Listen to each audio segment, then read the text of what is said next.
우리는 성도입니다. 성도는 거룩한 사람들입니다.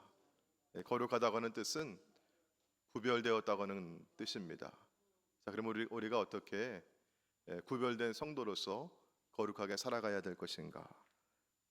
그리스도인으로서 어떤 행동을 해야 하는가? 그리스도인의 행동과 윤리에 대한 원칙과 기준을 하나님께서 주셨습니다. 그게 십계명입니다.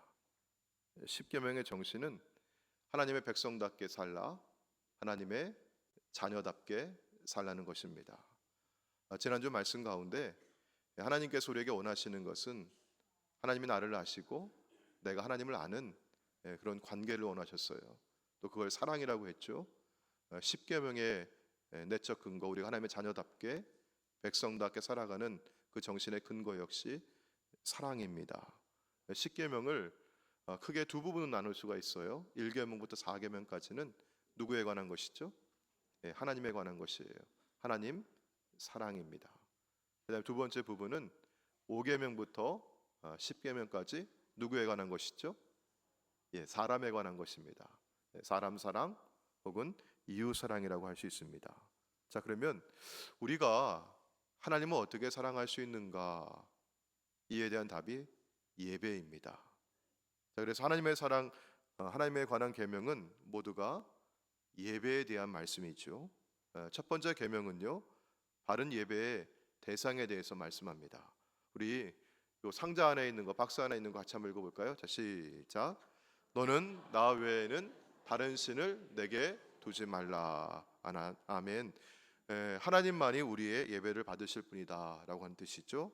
자, 두 번째 계명은 바른 예배의 방법에 대해서 말씀합니다. 우리 박스 안에 역시 같이 한번 읽어볼게요. 시작. 너는 우상을 만들지 말고 그것들에게 절하지 말며 그것들을 섬기지 말라. 아멘. 하나님을 예배할 때 마치 우상 숭배하듯이 그렇게 하지 말라고 하는 것입니다. 자, 세 번째 계명은 바른 예배의 태도에 관하여 말씀합니다. 우리 박스 안에 시작.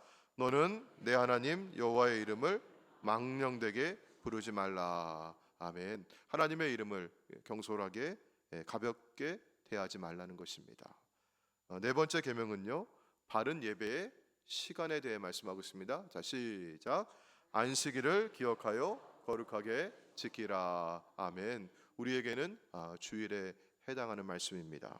자, 이것처럼 1부터 4계명까지는 하나님에 대한 계명, 하나님 사랑에 대해서, 예배에 대해서 말씀하고 있고요.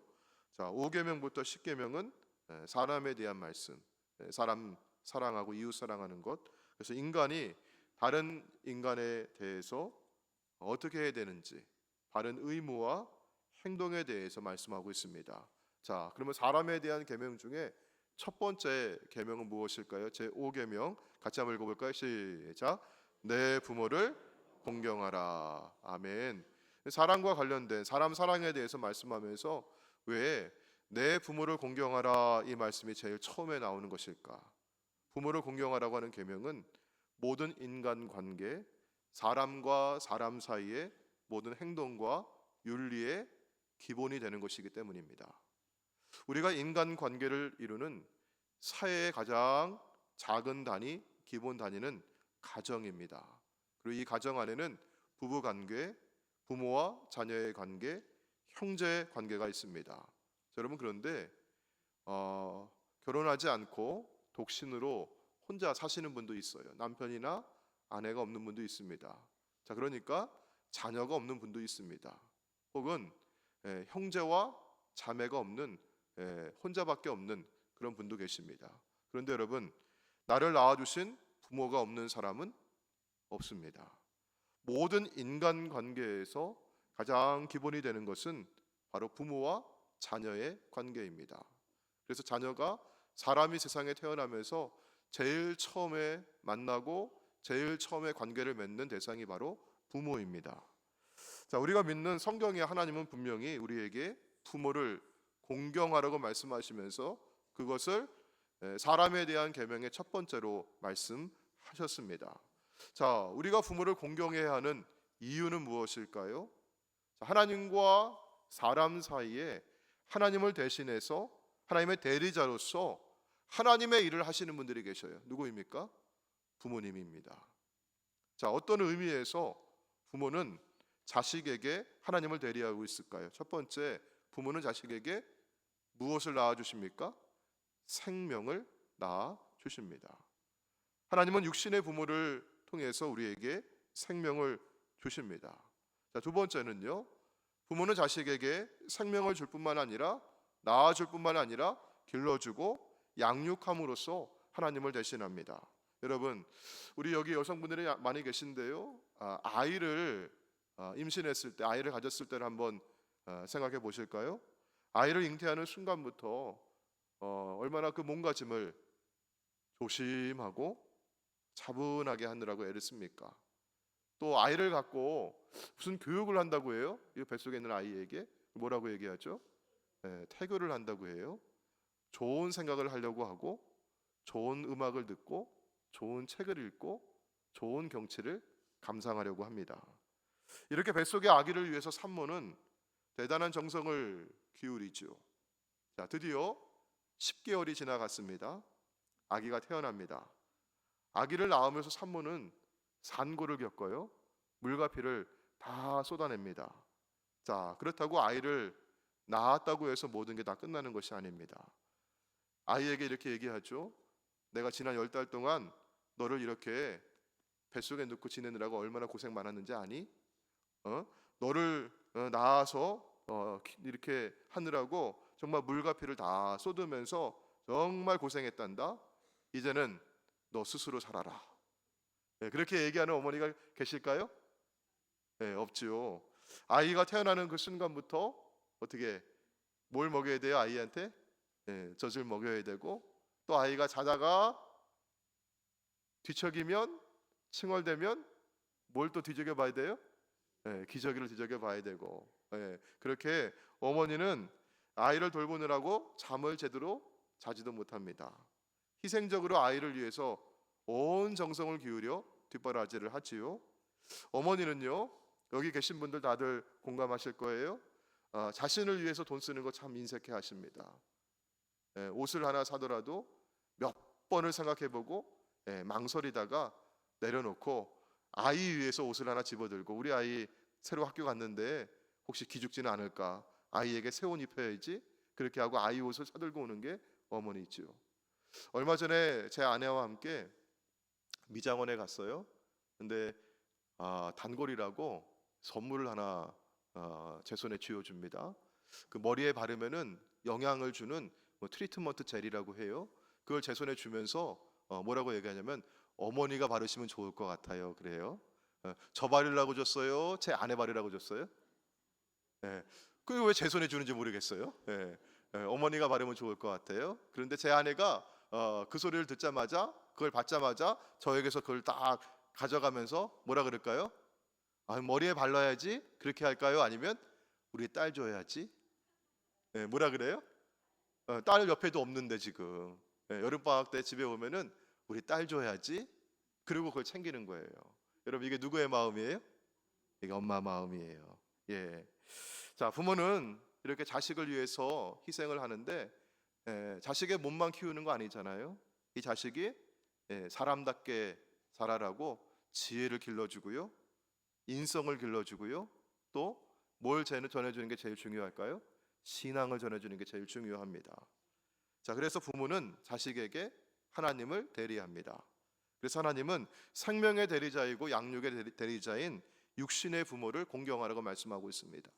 여러분, 눈에 보이는 육신의 부모를 공경하지 못하면서 눈에 보이지 않는 하늘에 계신 아버지 하나님을 내가 공경한다고, 내가 주님을 사랑한다고 이렇게 말할 수 있을까요? 우리 육신의 부모를 공경하는 것이 하나님의 사랑의 또한 첫 걸음입니다. 자, 자식으로 태어나서 하나님을 대리하는 육신의 부모를 공경하는 것이 인간의 기본 도리인데요. 자, 그러면 어떻게 하는 것이 부모를 공경하는 것일까? 첫 번째는 부모님을 존중하고 감사하는 것입니다. 여러분, 아까 우리 읽은 성경 말씀 가운데 내 부모를 공경하라 라고 했어요. 이 공경하다, 이 말은 히브리어로 카베드라고 하는 말을 썼는데, 이 말은 중히 여기다, 무겁게 여기다, 이런 뜻을 가지고 있습니다. 부모를 공경하라고 하는 말은 부모를 존중하라. 부모를 가볍게 보지 말고 무겁게 여기라고 하는 말입니다.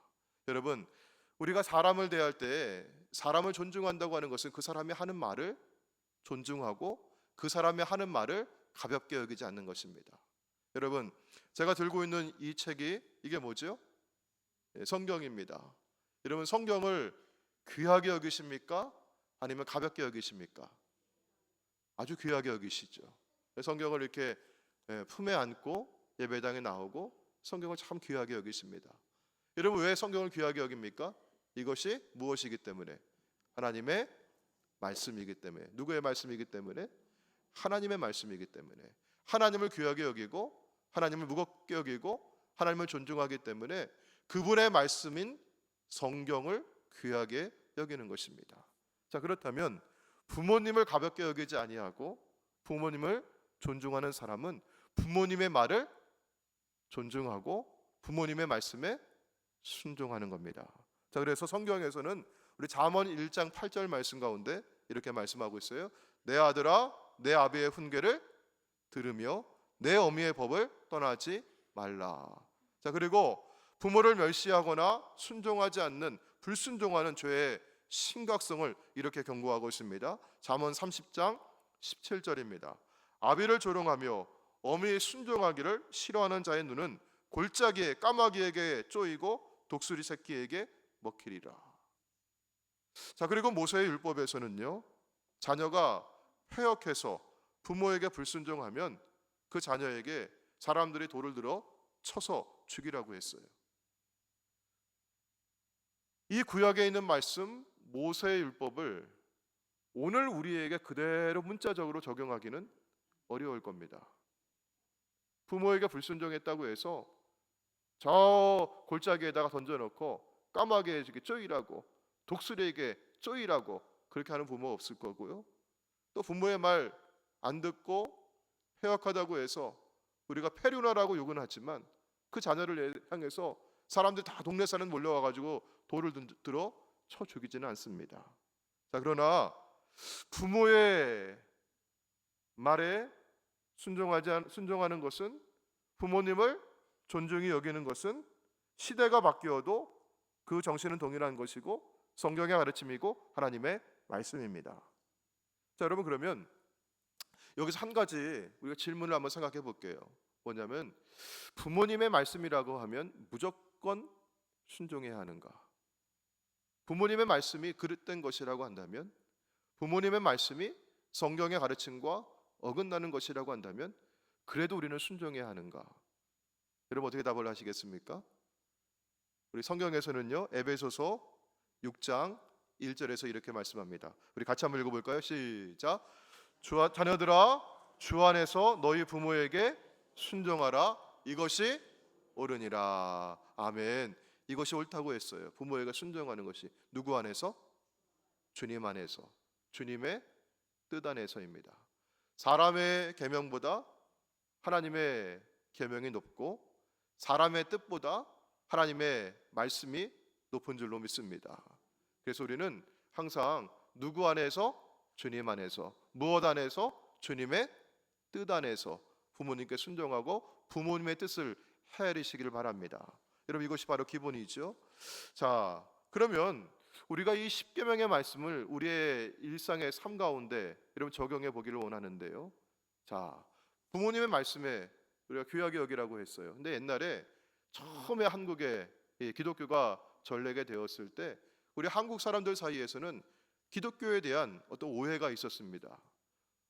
당시 우리 한국 사회는 임금을 중요하게 여기고 부모님의 말씀에 순종하는 충과 의와 신과 효를 귀하게 여기는 유교적인 바탕에 있었거든요. 그런데 그 당시에 한국의 기독교가 전래가 되면서 이런 오해가 있었어요. 임금도 없고 부모도 없는 근본 없는 종교다, 이런 오해가 있었거든요. 그래서 평소에 기독교 신앙에 관심이 있었지만 그런 오해 때문에 교회에, 기독교에 쉽게 발걸음을 옮기지 못했습니다. 저 평양에서 선교하던 사무엘 마펫이라고 하는 선교사가 있었어요. 근데 그 마을에 김종섭, 정익노라고 하는 두 분이 있었습니다. 이 두 사람은 평소에 기독교 신앙에 대해서 이게 관심이 있었어요. 그런데 세간의 오해 때문에 쉽게 받아들이질 못했던 거예요. 그날도 이 두 사람이 친구 사이인데 같이 만나가지고 이야기를 나누다가, 야, 우리 궁금한 거 있는데 이거 우리가 풀 수가 없으니 우리가 사무엘 마페 선교사를 찾아가가지고 그 얘기 한번 물어보자. 마페 선교사였기 때문에 당시의 사람들은 마선교사 혹은 마목사 이렇게 불렀어요. 그래서 김정섭이 마페 선교사에게 묻습니다. 마목사, 부모를 존경하고 효도로 공경하는 것이 옳습니까? 그러니까 그럼 마페 선교사님이 옳고 말고요, 부모님을 공경하는 것이 하나님의 계명입니다 라고 하면서 출애굽기 여기 말씀을 읽어준 거예요. 자, 그러니까 이 김정섭이 묻기를, 마목사, 당신도 부모가 계시고 또 효도를 하고 있습니까? 라고 물었어요. 그러니까 마페 선교사님이, 예, 제게도 부모가 계시고 늘 공경하는 마음이 있고 효를 다하려고 합니다 라고 하니까 김정섭이 물었어요. 자, 그렇다면 지금 부모를 버리고 이렇게 이역만리 낯선 곳에 와 살고 있는 것이 어찌 부모를 공경하고 효도하는 것이겠습니까? 라고 물어봤어요. 말이 되지요. 그러니까 마페 선교사가 뭐라고 대답을 했을까요? 아이고 노형, 말씀 참 잘하셨습니다. 순종이 효도입니다. 부모님 말씀을 순종하는 것이 효도입니다. 불순종하는 것이 불효입니다. 근데 우리 부모님께서 저에게 말씀하시기를, 저 바다 건너 조선이라고 하는 곳에 가서 예수교 복음을 전하라고 하는 그런 말씀을 주셨으니 제가 부모님 말씀을 잘 듣고 순종하는 것이 효도입니까? 아니면 거역하는 것이 효도입니까? 그러니까 김종석이 뭐라 그래요? 예, 그렇군요. 부모님 말씀 듣는 것이 효도이죠 하고, 기독교에도 효가 있다는 것을 알게 되었고 기독교에 귀의하게 되었다고 하는 것입니다. 사랑하는 성도 여러분, 우리가 하나님의 말씀을 듣고 우리가 부모님의 말씀을 듣고 순종하는 것이 효의 첫걸음인데요. 근데 여러분, 이 십계명의 정신을 우리가 우리의 실생 가운데 적용을 하는데 이런 원리가 있어요. 뭐냐면은 그 계명에 해당이 되는 대상과 범위를 좀 넓게 보자는 얘기예요. 이걸 확장해 보자고 하는 겁니다. 자, 여러분, 오늘 말씀에 다섯 번째 계명, 사람을 향한 첫 번째 계명은 뭐라고 했어요? 내 부모를 공경하라. 그 공경하라고 하는 그 대상이 되는 누구입니까?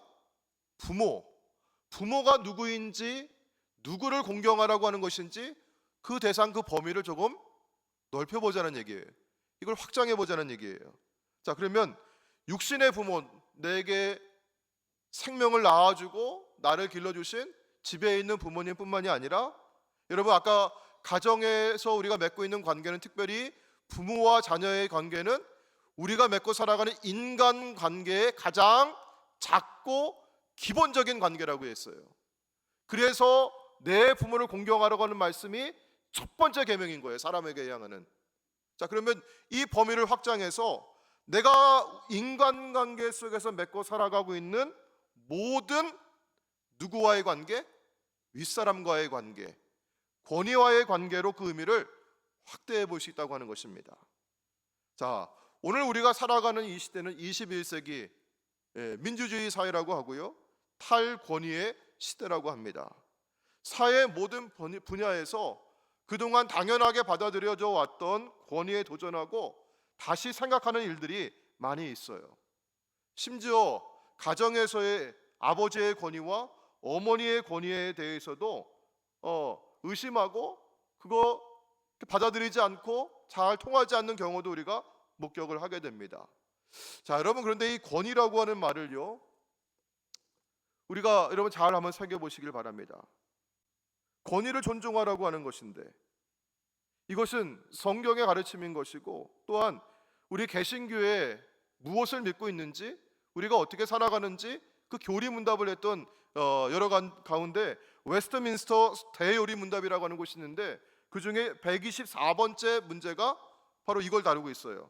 자, 124번, 제5계명에 있는 부모는 누구를 뜻하는가, 이런 질문인데요. 이 제5계명에 있는 부모에 대해서, 자, 화면에 한번 보여주실까요? 자, 답을 한번 여러분 같이 한번 읽어보세요. 잘 보이십니까? 네, 한번 읽어볼게요. 시작. 제5계명에 있는 부모는 혈육의 부모뿐 아니라 연령과 은사에 있어서 모든 윗사람과 특히 하나님의 규례에 의하여 가정, 교회, 국가를 막론하고 우리 위에 권위의 자리에 있는 자를 뜻한다라고 했어요. 자, 그러면 이 아랫사람이, 소위 아랫사람이 윗사람을, 권위자를 어떻게 존경을 표시해야 될까? 그에게 127번의 그런 질문을 하고 있는데 이렇게 답을 하고 있습니다. 자, 윗사람에 대한 존경은 언행 심사 간에 우리가 어떤 생각을 하고 어떤 말을 하고 행동을 할 때 윗사람에게 합당한 경의를 표하는 것이고, 또 윗사람을 위해서, 어른들을 위해서 우리가 뭐 하는 거죠? 기도하고 감사하는 겁니다. 그리고 어른들이 지나온 삶의 길을, 특별히 덕행을 본받아서 따르는 것이고, 어른들의 가르침을 순종하는 것입니다. 자, 여러분, 그런데 오늘 우리 시대를 아까 무슨 시대라고 했죠? 탈권위의 시대라고 했어요. 권위란 무엇인가? 독일의 사회학자인 막스 웨버는 이 권위를 세 가지로 구분을 했습니다. 한 사람 앞에 이 세 가지 권위가 다 나타나기도 하고 사람마다 구별되기도 해요. 첫 번째는 카리스마적인 권위, 두 번째는 전통적인 권위, 세 번째는 합리적인 권위입니다. 카리스마적인 권위는, 카리스마는 은사라고 하는 뜻이에요. 타고난 재능과 자질, 은사, 타고난 인격적인 힘에 의해서 행사되는 권위입니다. 성경에 보면 예언자들에게 이런 권위가 있었어요. 왜냐하면 예언자에게는 이런 무엇이 부어졌습니까? 하나님의 영이 부어지고 하나님의 말씀이 임하셨어요. 그러니까 하나님의 권위가 그에게 임한 것입니다. 또한 우리가 예수님에게서도 이런 카리스마적인 권위를 보게 됩니다. 그래서 예수님께서 가르치실 때 사람들은 뭐라고 얘기했습니까? 야, 그의 가르침은 율법 학자들의 가르침과는 다르구나, 그렇게 얘기했어요. 자, 카리스마의 권위, 여러분, 우리가 한국 교회가 급성장할 때 일부 목사님들에게도 이런 권위가 있었습니다. 근데 카리스마적인 권위 아래에 있는 사람들에게는 그 권위자의 어떤 동작 하나, 몸짓 하나, 표정 하나, 눈빛 하나만으로도 감동하고 사람이 움직이기도 했어요. 권위자의 좋은 말 한마디가 그동안 이 사람이 끊지 못했던 나쁜 습관을 단순에 끊어버릴 수 있는 계기가 되기도 했습니다. 권위자의 눈빛 하나에 온 회중이 움직이기도 했습니다. 그래서 어떤 조직을 움직일 때 카리스마적 리더십 혹은 권위는 굉장히 효율적이었습니다. 자, 그런데 때로 구성원들에게 무비판적이고 절대적인 복종을 요구하는 권위자가 잘못된 방향으로 흘러가게 되면 무비판적이고 절대적이기에 모든 사람이 잘못된 방향으로 흘러갈 수도 있습니다. 사랑하는 여러분, 여기 계신 우리 교인들은, 아니 모든 사람은 누구 한 사람에 의해서 움직이는 로봇이나 기계나 인형이 아닙니다. 하나님께서 하나님의 형상을 따라 지어주신 하나님의 자녀이고 존귀한 사람입니다. 사랑하는 성도 여러분, 카리스마적인 리더십에도 좋은 점이 있습니다. 하지만 이것이 잘못 쓰여지게 되면 조직을 망가뜨립니다. 교회를 망가뜨릴 수 있습니다. 두 번째는 전통적인 권위가 있어요. 전통에 의해서 부여된 권위입니다. 과거 신분제 사회에서는 양반이 있고 종이 있으면, 여러분, 양반으로 태어나기만 하면 그 사람은 어렸을 때부터 권위가 있는 거예요. 가부장적 질서 아래에서는 남성이 여성에 비해서 권위를 갖고 행동을 했습니다. 자, 그런데 여러분, 이 경우에 어떤 단점이 있습니까? 내적인 자질이나 혹은 인격이나 실력이 바탕이 되지 않는데 타고난 배경이 좋고 집안이 좋아서 그 사람은 대접받고 그렇게 권위를 행사한다고 하는 것이에요.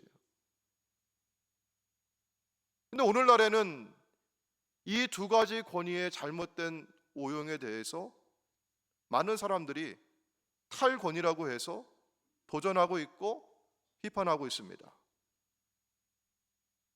오늘날 우리에게 대개 통용되는 권위는 합리적인 권위입니다.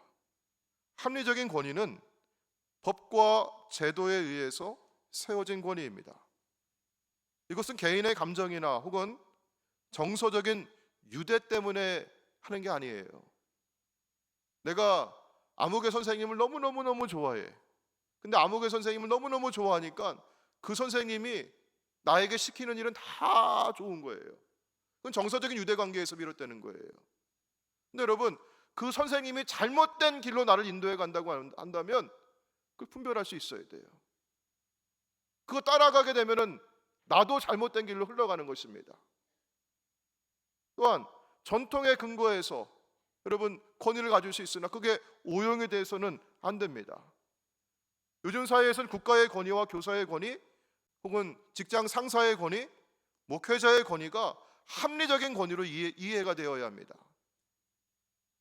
여러분, 그런데 현대의 문제는요, 권위가 무너졌다는 얘기예요.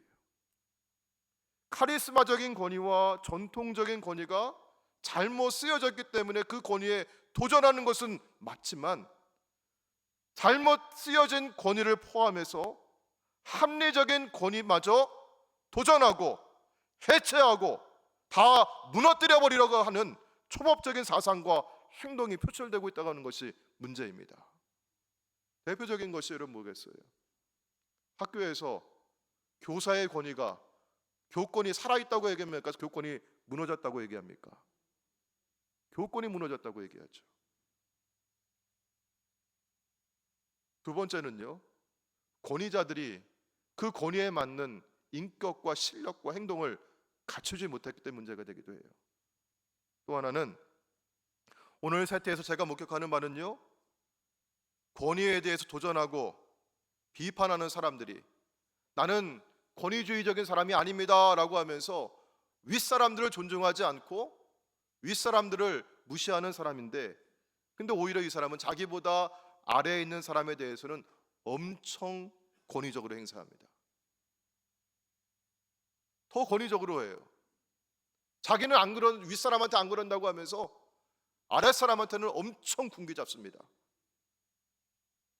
사랑하는 성도 여러분, 우리는 어떤 삶을 살아야겠습니까? 하나님의 자녀로서, 하나님의 백성으로서 우리는 어떤 유형의 인간이 되어야겠습니까? 나보다 못한 사람, 나보다 어린 사람, 나보다 연약한 사람들을 함부로 짓밟는 그런 사람이 되어야겠습니까? 아니면 윗사람들을 가볍게 여기고 함부로 대하고 권위를 무시하는 사람이 되어야겠습니까? 사랑하는 성도 여러분, 이게 참 힘들고 어려운 일이에요. 저도 너무나 힘들어요. 하지만 우리는 자기 자신에게는 보다 더 철저하고 강하되 다른 사람에게는 한없이 부드럽고 넓고 친절한 사람이 될 수 있기를 원합니다. 이것이 바로 성경의 기본 정신입니다. 내 부모를 공경하라. 이 의미를 확대해 보게 된다면 윗사람을 공경하는 것입니다. 나보다 앞선 선배와 윗사람들의 가르침을 존중하고 잘 듣는 것입니다. 내 부모를 대하듯이 교회에서 어르신들을 대하는 겁니다. 내 부모를 공경하듯이 목회자를 공경하고 장로님들을 공경하는 것입니다. 또한 어른들은 내 자녀를 사랑하듯이 후배들을, 아랫사람들을, 젊은이들을 사랑하는 것입니다. 우리 젊은이들에게는 때때로 실수가 있습니다. 모자란 일들이 있습니다. 그때마다 너희들은 왜 그러냐고 타박하는 것이 아니라 그 젊은이들을, 내 자녀들이 그럴 때는 여러분 어떻게 해요? 그래도 내 새끼 하면서 이해해 주시잖아요. 그 젊은이를 품어 안고 용서하고 그 젊은이를 위해서 기도하는 모습이 어른들의 모습입니다. 사랑하는 성도 여러분, 저는 그래서 오늘 이렇게 한번 말씀드리고 싶어요. 한번 따라해 볼까요? 외유내강. 여러분, 이게 어떤 뜻이죠? 겉으로는 한없이 부드럽고 따뜻하지만 속으로는 강하다는 뜻이죠. 외유내강형 그리스도인. 속으로 자기 자신한테는 한없이 너그러워가지고 내가 하는 일은 다 괜찮아, 자기가 하는 일은 다 괜찮대요. 근데 다른 사람한테는 엄청나게 엄격하고 가혹하고 비판적인 사람이 있잖아요. 이런 그 그리스도인의 모습이 아닙니다. 자신에게는 엄격하지만, 자신은 강하게 채찍질하지만 다른 사람에게는, 특별히 아랫사람에게는 너그럽고 사랑하고 품어 안는 것이 오늘 하나님의 자녀들의 모습인 줄로 믿습니다. 오늘 이제 5월에 우리 주일학교 어린 자녀들을 위해서 5회 열매학교가 있는데, 그 열매학교의 주제가 권위입니다.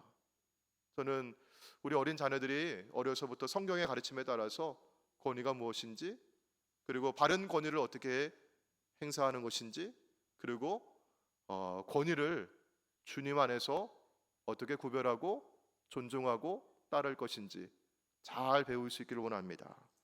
우리는 권위와 질서에 대해서 양극단의 태도를 우리는 가져서는 안 되겠습니다. 여러분, 한쪽에서는 권위 지나치게 거기 빠져가지고 뭐가 되는 것이죠? 권위주의가 되는 거예요. 권위주의.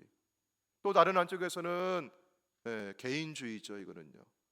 권위도 필요 없고 질서도 없고 내가 최고라고 하는, 그건 개인의 자유를 강조하다 보면 뭐에 빠지게 될까요? 방종에 빠지게 되는 것이죠. 자, 우리는 그 안에서 주님 안에서 우리 균형을 잡으시길 바랍니다. 그래서 부모님은 자녀에게, 스승은 제자에게, 상급자는 하급자에게 양육과 돌봄을 베풀고, 또 아랫사람들은 순종과 인정으로 윗사람들의 본을 따라가시길 바랍니다.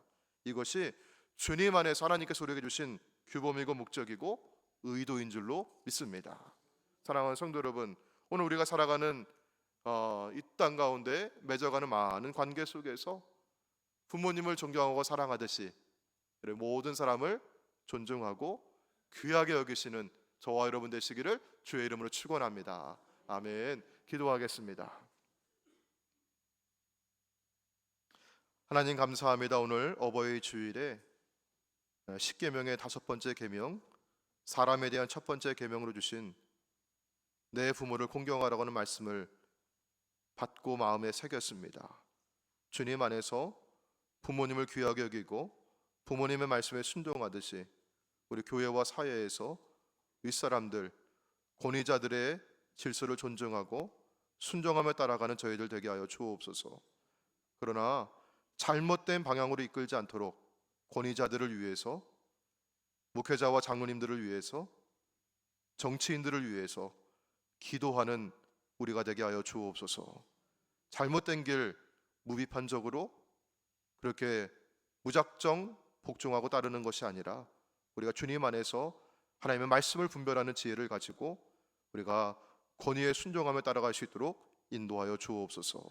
우리 주 예수님의 이름으로 감사하며 기도하옵나이다. 아멘.